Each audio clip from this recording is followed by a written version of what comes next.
Hi, everyone, and thank you for joining this webinar today. So welcome to the second session of Enerdata's yearly flagship webinar entitled Global Energy Trends. So it is a great chance today to have a look at the 2025 consolidated statistics on energy and emissions, and also have a chance to dive into some key analysis of energy market trends. So I am Jules. I'm an economist and business development representative for Enerdata's activities in Asia Pacific, and I'll be your host today for today's webinar. Next slide, please. So just before jumping into the core analysis, let me just give you a very quick little background about Enerdata for those who are not familiar with our expertise. So Enerdata is an independent research company founded in 1991 with more than 30 years of experience as global energy expert and also among the forerunners in energy modeling. So we have a deep expertise in anything related to energy demand analysis, market forecast, and also proven references in a large range of energy and sustainability studies. So we do so by providing our clients and partners with exclusive databases, models, and also analytical tools, but also by leading and conducting advisory studies, both with the public and private sectors. So we are headquarters in Grenoble in France, and we also have a subsidiary in Singapore. And also beyond those offices, we operate on the 5 continents through a large network of experts and partners. Next slide, please. For today's session, we have the pleasure to welcome two senior analysts, both with more than 10 years of experience in our team. They will both deliver an extensive analysis of the global energy trends as entitled. So throughout the session, feel free to use the Q&A box to ask your question, and we will have some time also to answer your question at the end of it. So for today's session, we have Geraldine, who will introduce the session and do the first part on the key statistics for the 2025 year. And in the second section, we have Quentin Pchini, which will have a focus on what's currently going on energy markets. Next slide, please. In the agenda today, as briefly mentioned, Geraldine will open the session with an analysis on the key energy and climate figures for 2025. And this will be followed by a focus on the current geopolitical situation in the Middle East, and particularly the impact of the Strait of Hormuz crisis on global energy markets and European energy system, which will be presented by Quentin. So all this presentation will be sent to you after the webinar. And again, feel free to use the Q&A box to ask any question you may have throughout the presentation. So without further ado, please, Geraldine, you have the floor for the first section. Thank you, Jules. So I will try to present you the key energy and climate figures for 2025. So what happened last year? So first, a few figures with key indicators of what happened last year.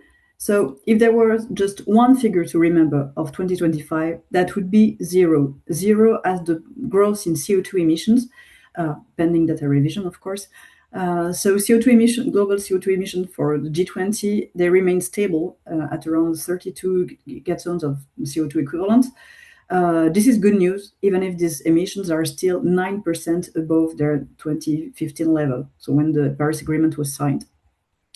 But it's good news still because they continue to increase by 1% per year over the last decade. So here we have decided to take the 2010-2019 period as the reference period to avoid talking about the fall in 2020 due to the COVID-19 crisis and the 3 years of rebound that followed. So here we take this period as a reference. Where energy consumption and economic growth are concerned, they came back to their pre-crisis level. Energy consumption grew by 1.4%, quite the same as in the pre-crisis period, and economic growth grew by more than 3%. It's historical trend. So before switching to energy consumption and more detailed figures, a few words about economic growth first. So economic growth in 2025 was mainly driven by non-OECD countries. In OECD countries, the growth was moderate, about 2% in the US, and mainly thanks to massive investments in artificial intelligence. It was below 2% in the EU, 1% in Japan. Well, like in previous years, the growth was concentrated or at least spurred by China, India, or Indonesia. So China posted a 5% growth last year. It was its target and it met it. So mainly from new sectors. So China has decided to become a leader in equipment related to energy transition. So the new three industries like electric vehicles, electricity storage, and PV cells. So this production and export of this high-tech equipment contributed to the economic growth in China. However, this 5% growth is still slower than the 7% per year growth that was posted in the last decade. So China is still facing a sluggish domestic demand, industrial overcapacities, involution, the effect of the real estate crisis that weigh on its heavy industry. So kind of slow down in China.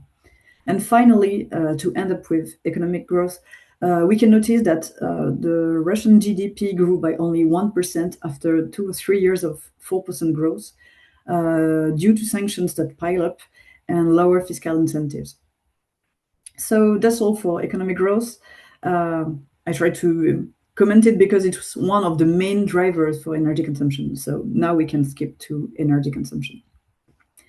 So as I said, primary energy consumption grew by 1.4% in 2025. It's in line with its pre-crisis trend.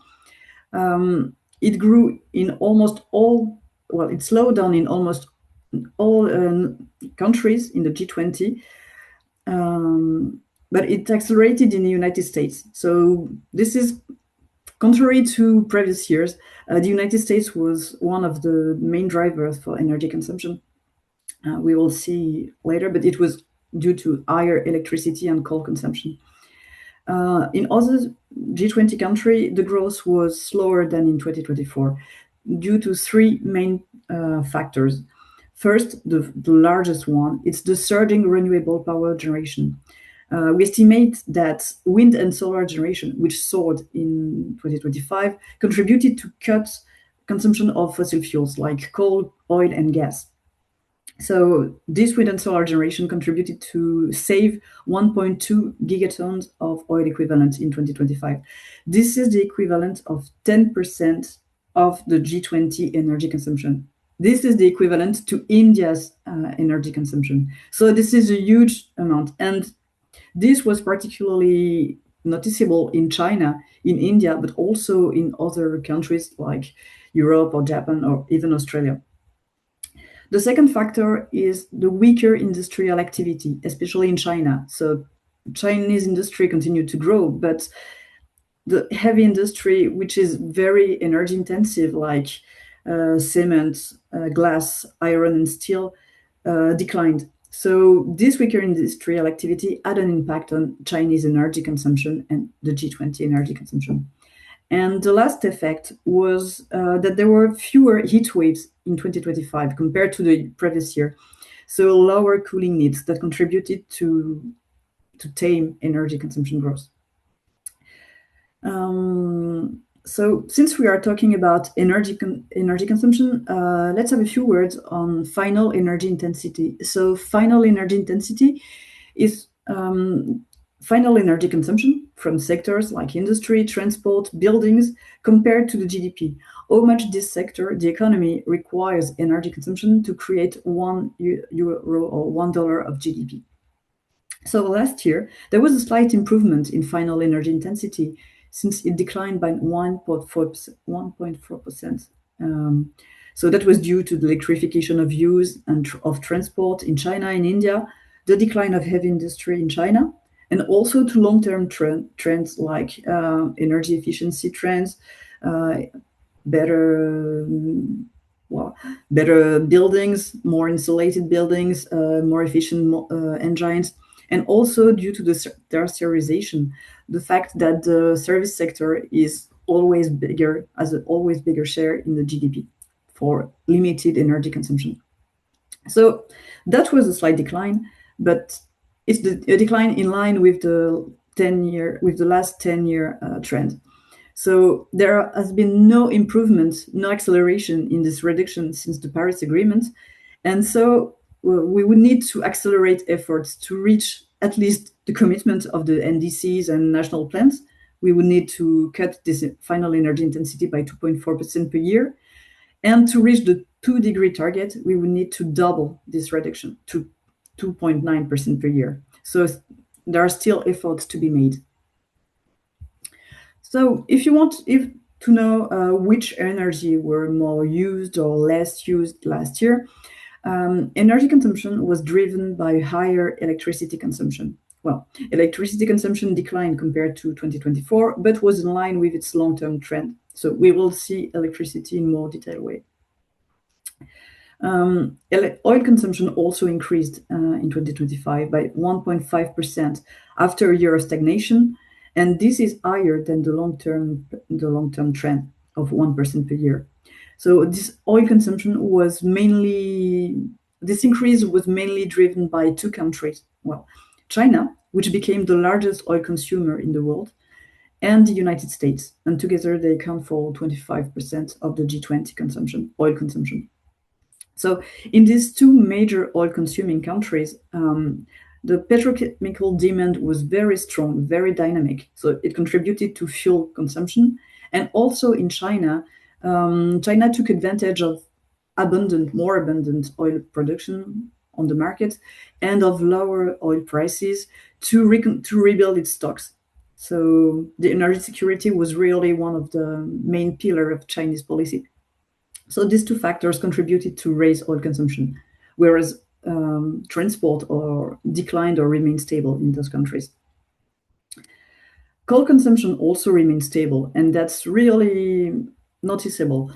That was due to the boom in renewable power generation, which contributed to slow down coal consumption in China and in India, and to continue reducing this demand in Europe, Japan, Korea, or Australia. Strangely enough, coal consumption rebounded in the United States. So that's not that strange, considering that the United States are increasingly focusing on oil and coal, that the policies are always more coal prone. So there was an increase in coal-fired power generation in the US and also in Indonesia, which is a major coal producer and user. And finally, gas consumption grew by around 1% last year, which is significantly slower than the year before and the long pre-crisis period, due to a slowdown in the United States, in China, and even a decline in Russia due to lower demand from all sectors, so the economic slowdown in Russia. And strangely enough, gas consumption rebounded in the European Union due to a lower hydro and wind power generation. So this year, the EU, raised its gas consumption. So where the energy mix is concerned, we can see that energy consumption has increased in the last 15 years, but the share of each energy has been broadly stable.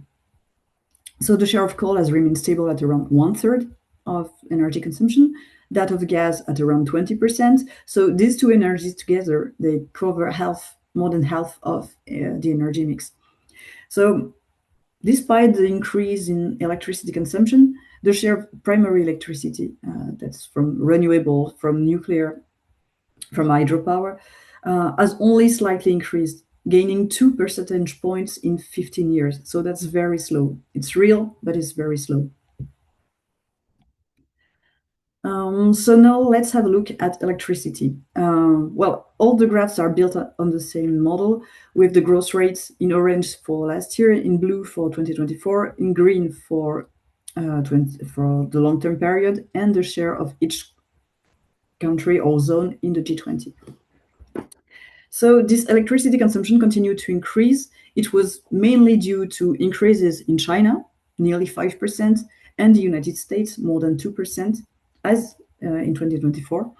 So in those two countries, and in the EU to a lesser extent, the growth in electricity consumption was driven by data centers, by transport electrification, so mainly the rollout of electric cars, and also by industry demand. In the rest of the G20, it was mainly building electrification that contributed to rise electricity consumption. So overall, except for Russia and where electricity consumption declined, and Brazil, where it remained stable, it continued to increase last year. So this rising electricity consumption translated into a rising share of electricity in final energy consumption.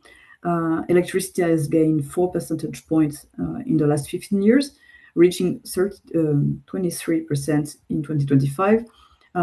So this is good news, but it could be accelerated again to improve, well, to decarbonize the energy mix. If we look more in a more detailed way for the share of electricity in final energy consumption of transport and industry, we also see this growth. And it's really noticeable for China, where China has nearly doubled the share of electricity in the final consumption of transport. And this is due to the rapid rollout of electric cars. So now we are just talking about electric cars, not two wheels, not trucks, just electric cars. So in 2025, there were more than 20 million electric cars that were sold in the world. This is more than 20% more than the year before. So this is really an acceleration in the electric car market. And China was the largest market with over 13 million electric cars sold. So more than half of cars sold in China are electric. And the stock of electric cars in China has reached 44 million. So China is really the largest market for production and consumption of electric cars. And overall, the electricity consumption related to electric cars has increased to reach 135 terawatt hour in 2025, of which 60% was in China. So this is good news if we want to decarbonize the transport sector. But for the other new use, data center boom, it's another story. So we have decided to focus here just on the three largest markets, namely the United States, China, and the EU. For these three countries, the electricity consumption of data centers has increased fourfold in the last 10 years. So that's really rapid growth, with the United States accounting for half of it. So here we have a point of concern, because contrary to electric vehicles, these data centers are a new use case, and they require additional amount of electricity that needs to be produced, and it will be like a green growth only if only renewable energy is used to fuel these data centers. So the power mix is very crucial to fuel these data centers. So now we will have a look at the power mix, the G20 power mix. So in 2025, there was a strong growth in solar and wind power generation, nearly 30% growth for solar, 8% growth for wind. And together, these two energies covered nearly 1/5 of the power mix, compared to just 2% in 2010. So what is noticeable this year is that for the first year, this renewable generation contributed to stabilize thermal power generation. In the years before, thermal power generation continued to increase in spite of rising renewable generation. In 2025, thermal power generation remained stable. It even declined in China and in India. So that's good news, because this stable thermal power generation means stable emissions. And it also means that the share of fossil fuels declined by 2 percentage points in 2025 to 56%. And this is 10 percentage point below the 2010 level, when 2/3 of the electricity was produced with fossil fuels. So the rising share of renewable is more and more coupled with electricity storage. Here I'm talking about batteries, not about pump storage or hydro, or just batteries. This market is really gaining momentum. In the last 5 years, it has boomed. In the 5 key markets, like China, United States, the EU, Australia, and the UK. So China has nearly doubled its battery capacity, adding 66 gigawatts last year to exceed 140 gigawatts. So this storage enabled to have constant power supply from renewables, and they can better integrate into the grid and facilitate the use of renewables.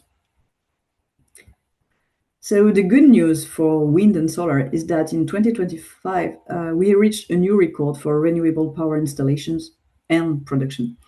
So it was mainly driven by China. Indeed, over 460 gigawatt of solar were installed last year, and two-thirds of this capacity was in China.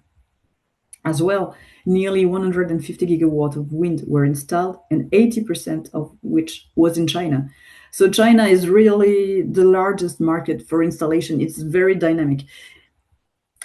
In the other markets, we can't see it because it's too small compared to China, but still the market is dynamic in Europe. A slight slowdown in Europe. It maintains in the United States and India, that we don't put it on the graphs because it was so small the years before, but India installed slightly more than the United States in 2025. So India is also becoming a giant renewable power. So all these capacity additions contributed to fuel power generation, renewable and solar and wind generation. The growth was fast. I said nearly 30% for solar. It was even faster for China, with a 40% growth in solar generation.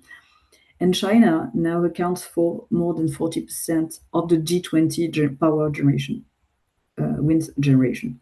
So for 100 terawatt hour of wind generated in the G20, 40 comes from China, 20 from the United States, 20 from Europe, and 20 from the rest of the G20. So China generates as much wind power as Europe and the US together. And China also generates nearly half of the G20 solar production. So thank you, China, for this renewable generation. And thank you also for the avoided emissions, because we have estimated that solar and wind power generation have avoided the equivalent of India's CO2 emissions in 2025. So this wind and solar generation limited the use of coal, gas, and oil in the power mix. And we estimated that they saved 1.2 gigaton of oil equivalent. So this is equivalent of India's primary energy consumption, or 10% of the G20 energy consumption.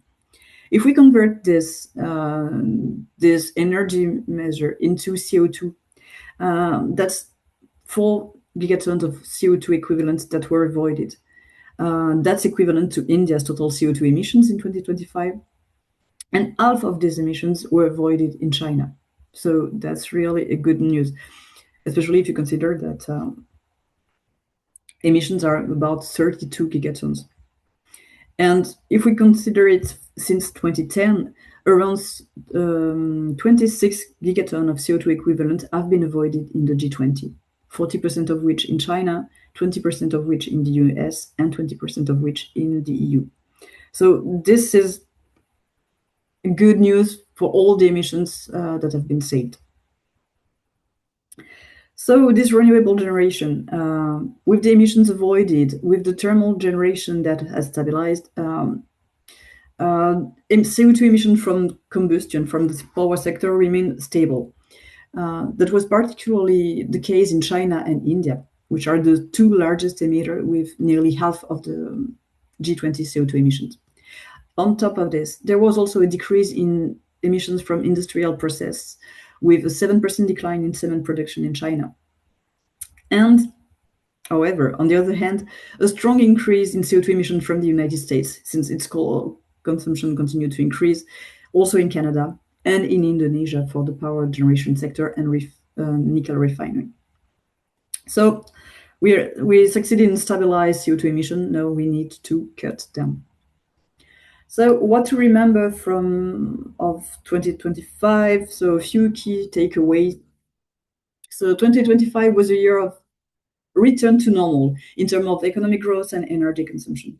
So energy consumption grew by 1.4%, in line with the long-term trend, but this is a slowdown compared to the previous year. And that was due to three main pillars. First, the increasing share of solar and wind power generation, which saved the equivalent of India's energy consumption in 2025, especially in China, India, the EU. It was also thanks to industrial activity that was more oriented to less energy intensive sectors, especially in China, and also to less extreme temperature, at least fewer heat waves. However, we can see that the US coal consumption, energy consumption, and CO2 emissions are going upwards with the new administration. So this is a point of concern. The second point is that electricity consumption continues to grow, driven by new factors like data centers, electric vehicles, industry, and building electrification. So this raises challenges for new power supply, since fossil fuels still represent most of the power mix and the energy mix. So where renewable installations are concerned, we reached a new record in 2025. That was thanks to China, which installed more than 70% of all the wind and solar installation. This is supported by the rise in batteries, and all this wind and solar generation contributed to avoid massive CO2 emissions, so the equivalent of India's CO2 emissions. And they helped stabilize total CO2 emissions. So that's good news, a stabilization, but still, we need to cut CO2 emissions if we want to ever have a chance to reach the 2-degree target. So we need to double the rate of reduction in intensity and really cut these emissions. So that's all for 2025. I will leave the floor to Quentin for the 2026 update. Well, thank you very much, Geraldine, for your the rich presentation today and for your very insightful analysis of the key energy and climate figures for 2025. So we obviously understand that there is a lot happening in terms of energy demand, especially with some key new energy uses like data center, as you presented. So some good news in terms of transition, but also some mixed signals depending on what country or sector we look on. So thank you very much for this analysis, Geraldine. And now I will leave the floor to Quentin for the second section with the focus on what's happening with the war in Iran and what impacts of this Middle East crisis on global energy markets and specifically on European energy system. So please, Quentin, you have the floor for the second section. Yes, thank you, Jules. Thank you, Geraldine, for the presentation.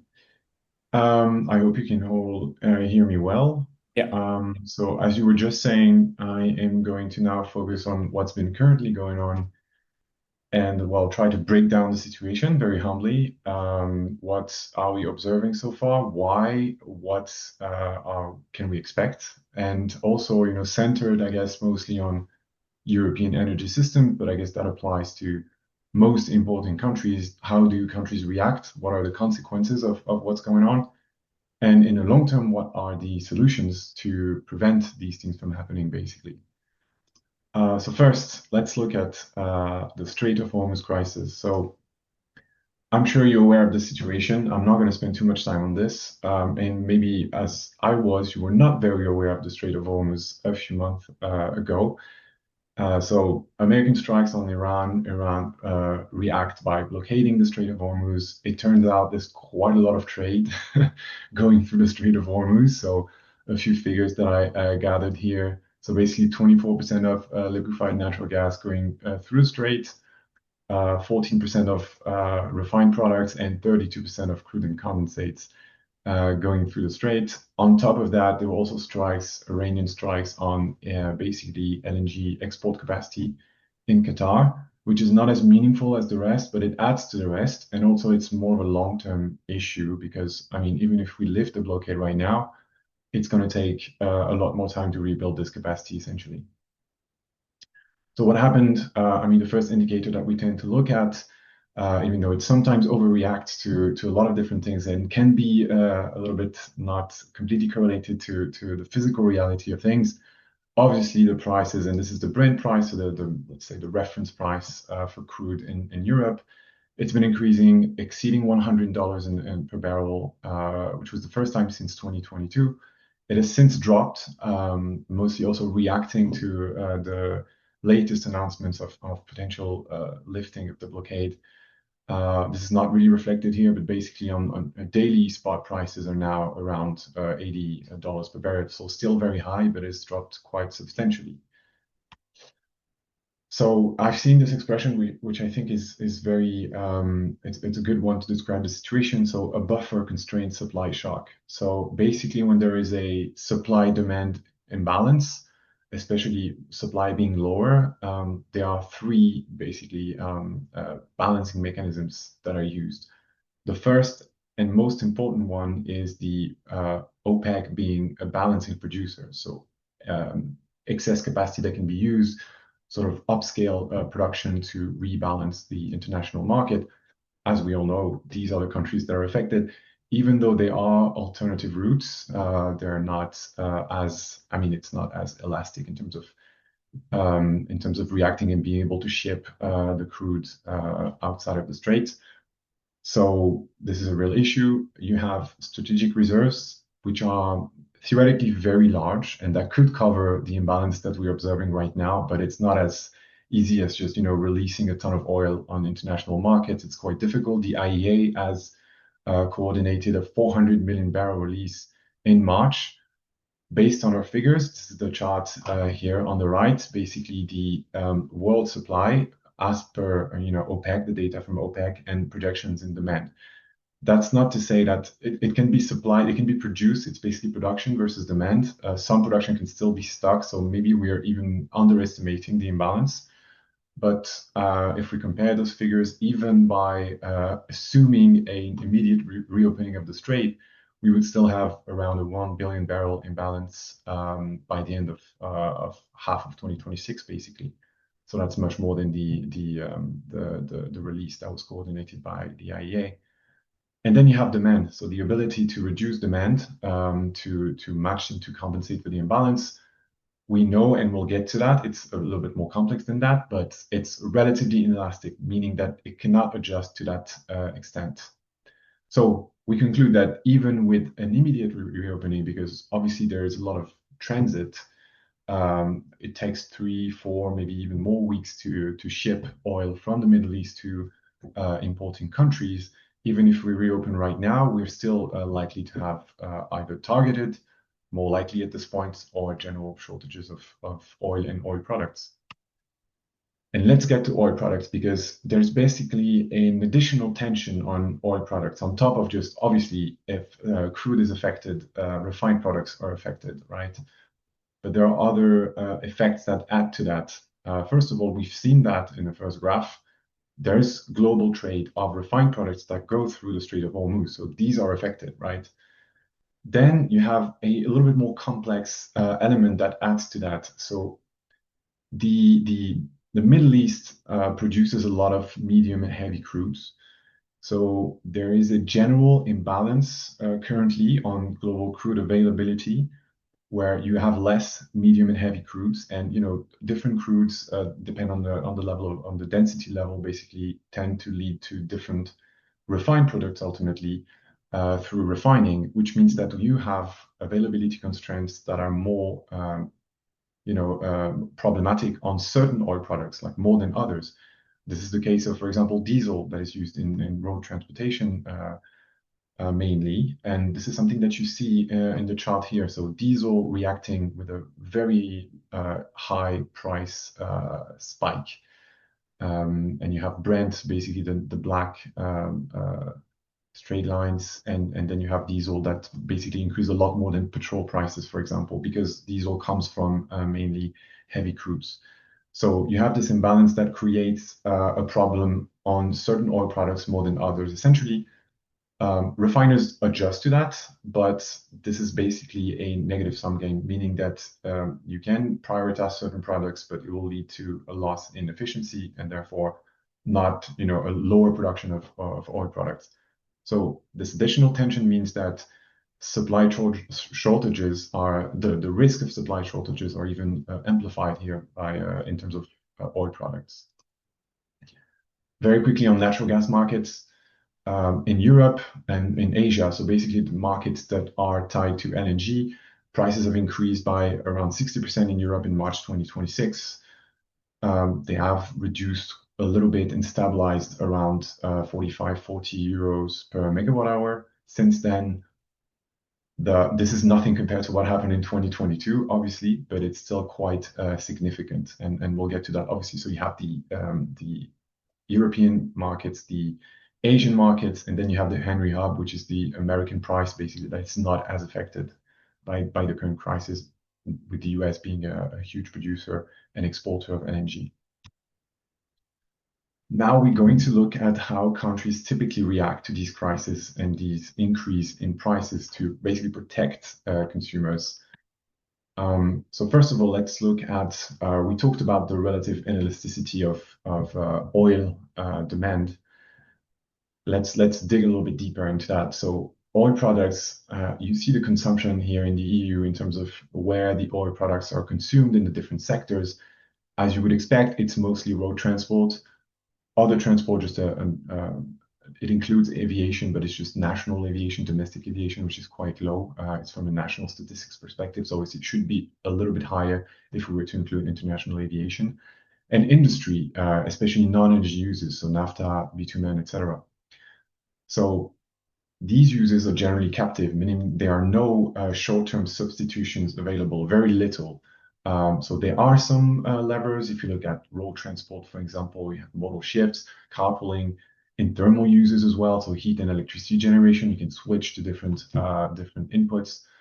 But generally, it's quite hard in the short term to replace oil products. So what you end up having is demand destruction, meaning, what you had, for example, in 2022 in Europe is that you had not as much industrial production. It was a different context because Europe was particularly affected. So there was international competition at play that was much more important. But if we have high prices or shortages, then this would most likely result in just less production, less traffic altogether, and no substitution or fuel switching. The consensus on oil demand not being very elastic is something that you find a lot in the literature. We ran the numbers ourselves, tried to do a little bit of an econometric analysis based on the last time we had a price surge, looking at France data, and we also found out that the elasticity was very, very low. But if you look at first indicators, these figures are not like, we don't have a lot of data points, so it's hard to analyze what's going on.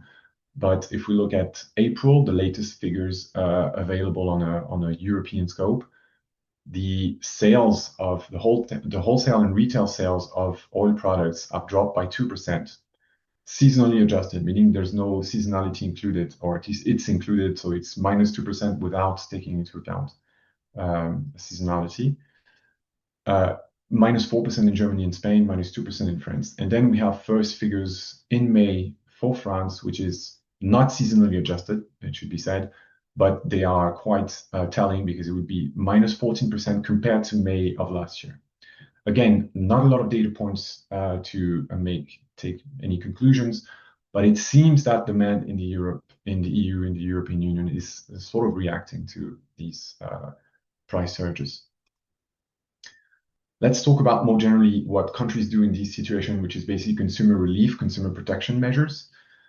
So if we were to maintain the measures that have been currently implemented so far throughout the whole year in 2026, we would reach, according to the European Commission, 39 billion euros, so around 0.2% of the GDP. It seems a lot. In 2022, it was 192 billion euros, so around 2% of GDP. What we're also seeing is that it's highly heterogeneous between member states. What we're also seeing, which I find interesting, is that most of these measures are untargeted measures on prices. So in this chart that you see on the right, there are four kinds of measures: measures on prices and measures on income, and they can be targeted or untargeted. Targeted meaning you are going to apply these measures only to vulnerable consumers, either households or sectors like industry sectors that are particularly exposed to international competition. And untargeted meaning it's universal, it's for all consumers altogether. Income versus prices. So prices obviously measures that reduce prices, and income is basically complementing the loss in purchasing power by subsidies, checks, etc., to compensate that, but no direct action on the price. most of the measures are untargeted price measures. So the problem with that is that obviously it gets quite political if you try to target different types of consumers. So it's obviously easier to have a more universal policy implemented, especially if it's a reaction and short-term reaction to an event like this.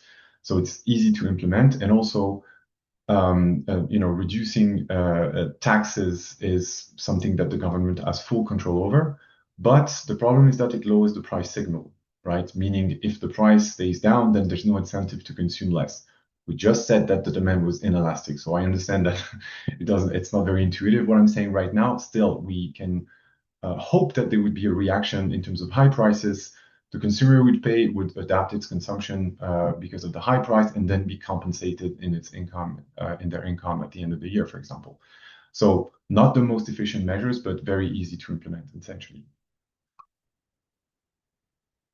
Now let's look concretely what that means. Why is it such an easy to implement tool? Is because, especially for oil products, taxes account for 50 to 60% across European countries of prices of oil products. So what you're seeing, for example, in June 2026 compared to 2025 is that some countries, not all, have applied tax reduction. For Spain, it's quite telling that for at least for petrol, sorry, basically the tax reductions have almost entirely compensated the increase in wholesale prices, which is interesting. It's not the case for diesel. Generally, the tax cuts have been implemented. They mitigate the impact on end consumers, except for France, where basically prices have increased by 20 and 26% respectively. No tax cuts being implemented here, but across European countries, it's the norm. So it's particularly useful or efficient in oil products, not as much for natural gas because taxes only account for 1/3 of the price. So despite a lot of measures that were implemented, for example, in 2022, 2023, at its peak, the measures have only allowed to reduce prices by 11%. So basically costly measures, not necessarily optimal. But yeah, that's usually what we do in the short term in the absence of other levers. Now, before I go more in details into the gas situation in the EU, I just want to remind, I'll try to do that very shortly, that very, very quickly, sorry, that Europe has been able to reduce its dependency on Russian gas. So the issue at that point in 2022 was Russian gas imports. Since 2021, so compared to 2021, I should say, the EU has reduced its imports from Russia and the Caspian region, which I include to have a better basis for comparison, because now you have a lot of Russian gas that's transiting through other countries. So we have reduced in the EU our gas imports by 73%. So that's huge. But two things happened. First of all, we have much lower natural gas demand, so minus 20% in a relatively short time span with substitution, especially in thermal users. So we switch from natural gas to other sources, namely actually renewables in electricity generation, but also, as I mentioned earlier, a reduction in industrial production, especially energy intensive sectors. So that's demand destruction. So that's not a good news. But the other lever that we applied is that we almost doubled energy imports, which means we're now less reliant on Russian gas, more flexible in that sense, because we have a variety of exporting countries that we can rely on. But that also means that we are more exposed to international competition and geopolitical risk. So we were already exposed, obviously, in 2022 because we know what happened. But as we see at the moment, we are now also exposed to other types of risks. So energy now represents almost 50% of the gas imports in the EU, with the US being the main exporter. Middle East, meaning Qatar and basic countries where the energy would transit through the Strait of Hormuz, only represent 4%, but we'll see that it's a little bit more complex than that. Again, I'll try to go very quickly. Natural gas consumption, how does it work in the EU? It's very seasonal natural gas demand because a lot of it is heating, essentially. We have supply that is constant throughout the year, and it's mostly imports. So what we do is that in the summer, where gas consumption is low, we store natural gas, and in the winter, when it's high, we are withdrawing gas to consume it. It turns out that the gas reserves starting, spring of 2026 are quite low compared to historical level. So I'll get to what that means. We actually have run two different scenarios in terms of demand to try to appreciate how exposed we are, EU countries, with the current crisis and current gas supply being, having tensions. So the high case is basically we'll have a cold winter. The next winter will be very cold. And a reference demand, meaning demand is not adapting to the situation. In the low case, we have a mild winter, flexible demand. So reductions that are basically what we observed in 2022 in terms of demand flexibility only, if you remove climate effects, activity effects. In terms of supply, we are assuming the same supply so domestic supply and imports as 2025, minus imports from the Middle East. Meaning it's a simple assumption that says we're not doing anything. We just lost some of the supply because it's stuck in the Strait of Hormuz, essentially. And we're not trying to secure more gas supply. In the high demand scenario, this would mean that storage level would fall to 6%, which is critically low by the end of the next winter. In the low demand scenario, would be 30%, which is more in line with what we're usually observing at the end of the winter. My takeaway from this is we need to secure more gas supply to make sure that we don't have shortages. So as European countries, we're going to have to deal with the current LNG market with Asian countries that are also going to try to supply because they're more directly affected by what's going on. So this may have tensions are not done essentially in the natural gas market and especially energy markets. Now, we go to our main point, which is decarbonization is probably, at least we think so, the best way of ensuring energy security and not having to deal with these reoccurring geopolitical issues. Very quickly, I'll present the Energy Future scenarios, which is a work that we do at Enerdata every year, that we update every year. So long-term global energy pathways using the Pulse Enerdata model until 2050 with 3 different scenarios. Enerbase being basically a current policy scenario. Enerblue, all countries, we assume that all countries are going to achieve their NDCs.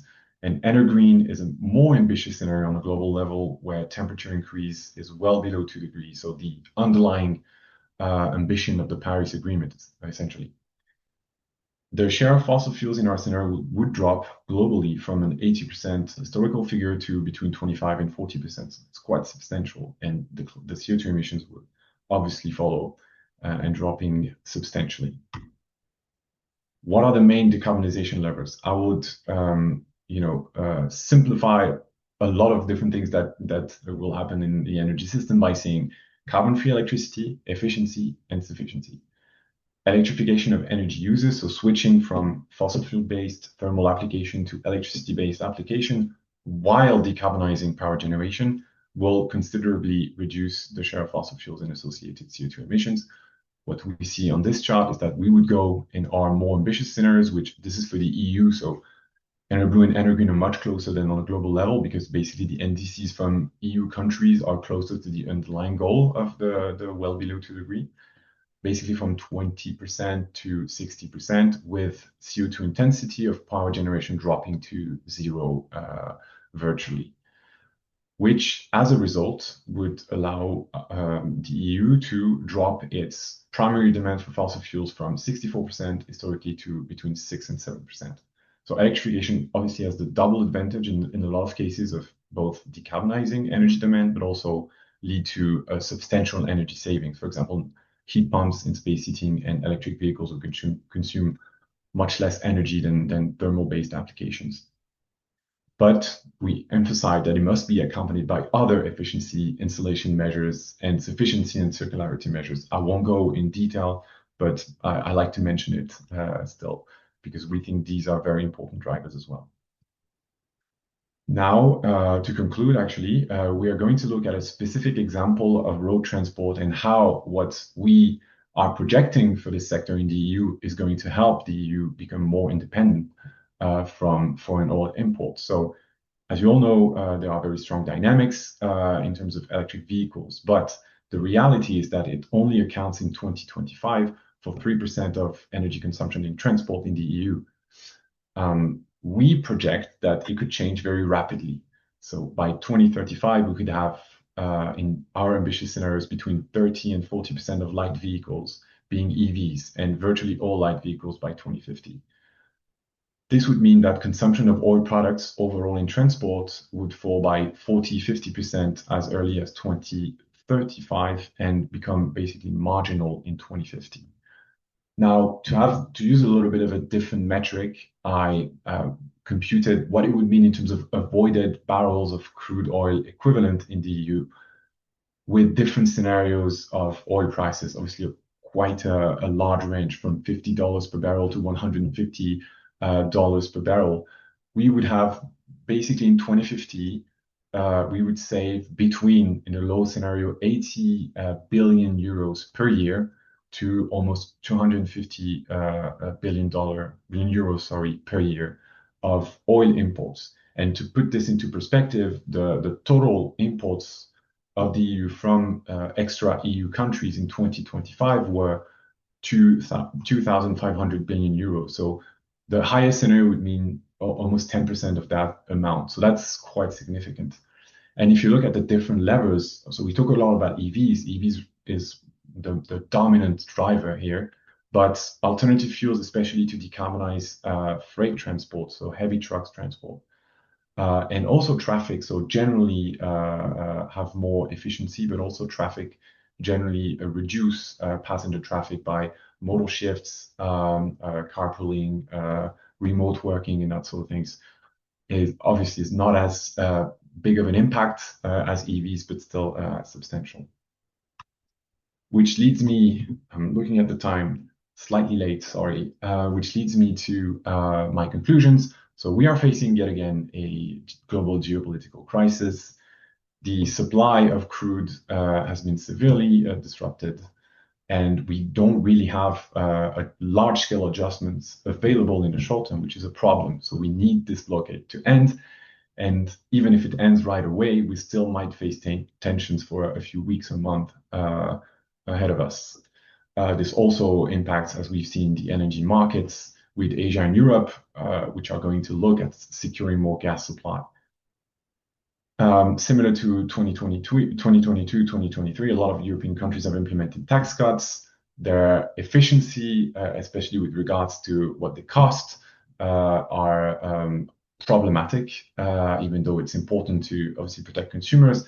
Ultimately, you are shifting the burden from consumers to taxpayers. So this is costly, and we have to perhaps figure out a best way of dealing with these crises. But the best way in the long term, we would argue, is decarbonizing energy systems, which obviously raises also other challenges. I'm aware of that. I'm not going to go into details, but with switching from dependency on fossil fuels to a dependency on certain critical materials that are needed for energy transition, or equipment that we would import from producing countries as well. But we are arguing that this is a more solvable challenge than the one that we are constantly facing right now. And that's all for me.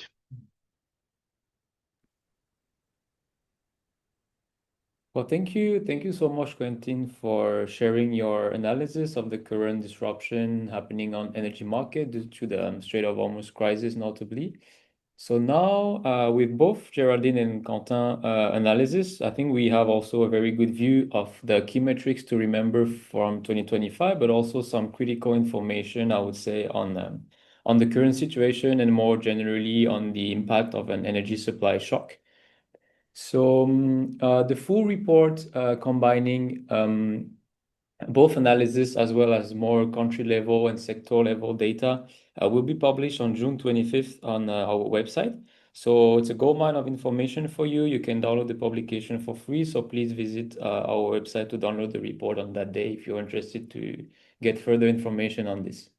So that leaves us a little bit of time for the Q&A session before wrapping up this webinar. So I could see a few questions in the box. I'll try to be quick. And for the very first one, I would like to turn to you, Quentin, with let's say a question like a forward-looking approach on what you just presented. So the question will be the following: since we kind of heard that the talks to lift the blockade kind of progressed over the past few days, but also remain sort of fragile. So what does that change? Do you see prices go down from what you presented? Should we still expect shortages? How do you see the situation evolving? Yeah, so I mean, it's quite hard to do any forecasts when you're dealing with, such erratic behaviors. But what I tried to explain earlier is that the damage is done in a way, and there's a lag between what's going on in terms of supply and shipping and the oil getting to the importing markets. So in any case, we have lost a lot of supply, and even if we reopen the strait right now, there's going to be some tensions that will remain for a while. So that's a thing. And also, I believe that this strongly changes things from a geopolitical perspective. So now Iran has this tool that they can apply. I don't think the conflict will be completely over in any case, and Iran now has this tool that they can apply at any point. So for me, this stresses the urgency of changing that situation. I mean, we already all had in mind that we need to reduce our dependency, but now it's really it's getting more and more alarming, basically. So in any case, there will be tensions, even if we reopen the strait. Will the strait be reopened and stay open? I'm not sure. And prices, obviously, they are overreacting anyway, because when the strait was blockaded, the prices surged.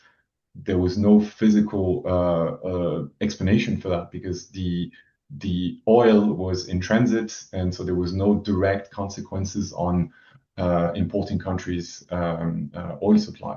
So they already have reacted to the announcements that have been made. They probably will continue to do so, but the tension in supply remains and will remain for a while. Hopefully not too long, but will remain for a while. All right, all right. Thanks for sharing your thoughts on this, Quentin, and I fully agree. Very hard to make some prediction in such uncertain times. So maybe for the second question, this one, I would like to turn to you, Geraldine. That will be on one of the question will be related. Let me try to rephrase it. Will be related to sort of one of the key figures you presented at the beginning when you mentioned that emissions stabilized this year. So one of the numbers to remember was zero. But you also mentioned that fossil fuel consumption slightly increased, maybe around 0.5 or 1.5% for depending on what fossil we look at. So how do you explain that this fossil fuel consumption can increase and emissions still stabilize? Would it be linked to increased efficiency in maybe hard to abate sector like cement, or what are your reflection or your explanation on this, please? Yeah, thank you for the question. Actually, it's due to lower emission from industrial processes like cement in China, which declined by 7%. It's also due to a stable thermal power generation. Actually, the drop in China, well, thermal power generation declined in China, and China is the largest emitter. It accounts for 40% of the G20 CO2 emissions. So when China's CO2 emission declined by 1%, it's the largest drop you can have. And in fact, CO2 emissions grew in some countries like the United States, but the drop in China was so huge that it offsets all these progressions in the United States or in India or in other countries. All I right, hope all right. this will. I see. Thanks, Geraldine, for your answer. Maybe you'll have the time for one or two other question. Quentin, I'll come back to you very quick for a question on if you have some views on. We have a question on what happened since the gas crisis in Europe in 2022. If you have some views on which industries have closed down due to the lack of affordable natural gas in those times? That's a very good question. I'm not gonna be able to give you like specific indicators out of, it would be easy to check, but I don't have the figures in mind right now. Structurally, industry has changed a lot in that time. If you look at overall industrial production, you might see maybe even a shift upwards. But if you look at structurally the share of energy intensive industry, it's not the same story. I wouldn't be able to point out what exact branches were more affected, but it makes sense. The Europe was particularly affected by the crisis at the time, and energy intensive industry were really struggling with that. So yeah, I could possibly check the figures and send them after the webinar if needed. Sure. All right. All right. Thank you. So before wrapping up, a very last question, kind of a mix of what's been asked also. Let's say we have this very view on what happened last year with you, Geraldine, and also a view of the very current situation with you, Quentin. Let's take both maybe a slightly forward-looking approach as well. So it will be a question related to all those aspects of energy security. So, is it really fair to say that sort of energy transition will solve the all of the issues we can face in terms of energy securities for importing countries, from what you presented, Quentin, with disruption on oil and gas market? But as well, when we talk about a transition, we talk about equipments for batteries, for solar panels, and so on. So maybe if you have a final word or some views on like how transition can help or not solve those energy security issues, please. Yeah, so I try to allude to that in the end. Obviously, we are proposing that as a solution to what we're currently facing, but it raises different challenges. There are critical materials that are needed with high concentration, like geographic concentration, uh, low availability overall. My overall take on this, and I think this reflects our vision at Enerdata, is that this stresses the importance of considering energy demand reductions measures as well, to limit basically the need for extra materials, extra energy resources as much as possible. Because as long as we're not doing that, basically we're going to be confronted to supply chain related issues. So this is why we stress the importance of these levers as well, and not just just a techno solutionist view of the evolution of energy markets. I will also, from a personal level, think that we would go from a situation where we are very dependent on like constant flows of fossil fuel supply in important countries towards something that is more manageable and long term, so we could be able to deal with crises that last for not too long, and challenges basically that at this point we can imagine being able to solve, whereas the current situation that we're in, it seems that we are in a never-ending circle of crisis, and we don't have a robust solution available at the moment. So yeah, I would welcome the change. Essentially is my opinion on this. I don't know if Geraldine, you have something to add. No, not really. Thank you. Okay.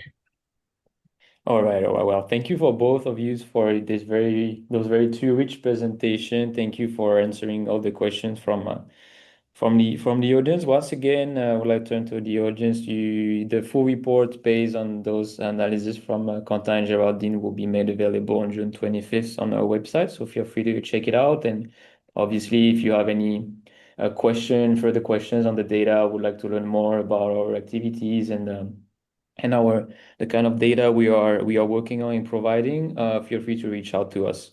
So I think we can wrap it up here for today. Thank you again, Geraldine and Quentin, for your deep analysis. Thank you everyone for joining this webinar. We hope you're gonna keep some valuable takeaways, and we hope to see you soon in one of our upcoming webinars. See you. Have a good evening or a good day, depending on where you are. Bye bye. Thank you. Bye. Thank you. Bye.